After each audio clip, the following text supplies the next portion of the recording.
नमस्कार मित्रांनो. रिसेंटली नमित मल्होत्रांच्या रामायण चित्रपटाचा एक भव्य इव्हेंट दिल्लीत झाला. प्रथम संकल्प या नावाने. या इव्हेंटमधून आधीच बरेच लीक्स इंटरनेटवर आले आहेत. पण आज आपण बोलणार आहोत त्या इव्हेंटमध्ये गेस्टना दिलेल्या एका खास गोष्टीबद्दल. 43 पानांचं एक कॉमिक बुक. या कॉमिकमध्ये चित्रपटातल्या सगळ्या कॅरेक्टर्सचे लुक्स, त्यांची वर्णनं आणि सिनेमाच्या जगाबद्दल इतकी डिटेल माहिती आहे की बघून थक्क व्हाल. चला आजच्या व्हिडिओत हे संपूर्ण कॉमिक बुक एकत्र बघूया आणि सिनेमाचं लोअर समजून घेऊया. Stay tuned. कॉमिकची सुरुवात होते राम रावण युद्धाच्या प्रतिमेने. राम निळ्या रंगात, रावण लाल रंगात, अगदी टीझर सारखं.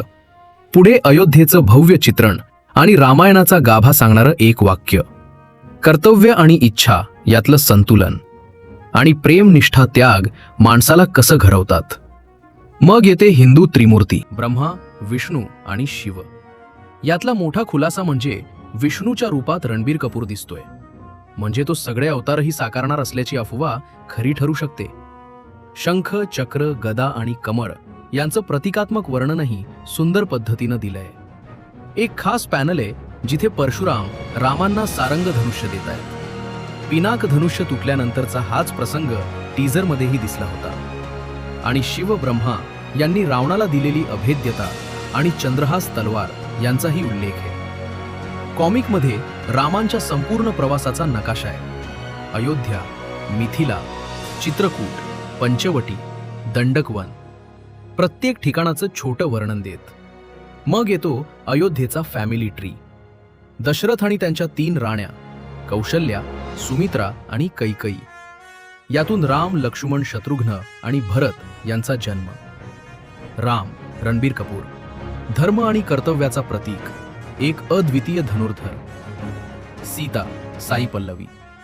इथे मोठा ट्विस्ट आहे. सीतेला एक प्रशिक्षित योद्धा म्हणून दाखवलंय, 2 तलवारी चालवताना. पारंपरिक रामायणात असं नाही. पण अमीश यांच्या सीता वॉरियर ऑफ मिथिला पुस्तकाची झलक इथे दिसते. लक्ष्मण रवी दुबे, 14 वर्ष झोपलेच नाहीत. हे वरदान घेऊन भाऊ बहिणींचं रक्षण केलं. भरत आदिनाथ कोठारे आणि शत्रुघ्न निखिल शर्मा यांचंही वर्णन आहे. दशरथ अरुण गोविल. तर कौशल्या, सुमित्रा, कैकई आणि मंथरा यांच्याही भूमिका जाहीर झाल्या आहेत. याशिवाय ऋषी वशिष्ठ, विश्वामित्र, अगस्त्य आणि इंद्रदेव, कुणाल कपूर यांचीही झलक कॉमिकमध्ये आहे. इंद्राचा आर्मर डिझाईन विशेष लक्षवेधी आहे. परशुरामांचा कास्ट अजून जाहीर झालेला नाही, कारण तेही रणबीर कपूरच साकारणार आहेत. फक्त CGI-ने चेहरा थोडा वेगळा दाखवला जाईल.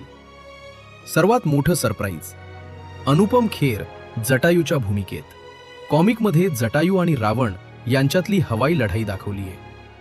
पुष्पक विमानाजवळ आणि जटायूचा आकार रावणाच्या तुलनेत खूप मोठा दाखवलाय. शेवटी रावण जटायूचा पंख कापतो आणि मरण्यापूर्वी जटायू राम लक्ष्मणाची माफी मागतो. आता येतो सर्वात महत्वाचा भाग, यश रावणाच्या भूमिकेत. लूक थेट अमर चित्रकथेतून घेतल्यासारखा, भव्य आणि दरारा निर्माण करणारा. रावणाचं वर्णन, बुद्धिमान, महत्वाकांक्षी, पण वासनेमुळे नाश ओढवून घेणारा. रावणाच्या कुटुंबाचीही ओळख होते.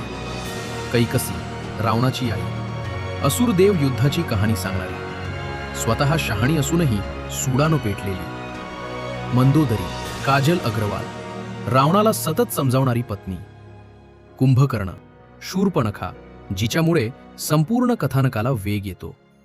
रामांकडून नकार, सीतेवर हल्ला, लक्ष्मणाकडून नाक कापलं जाणं आणि इथूनच युद्धाची ठिणगी पडते.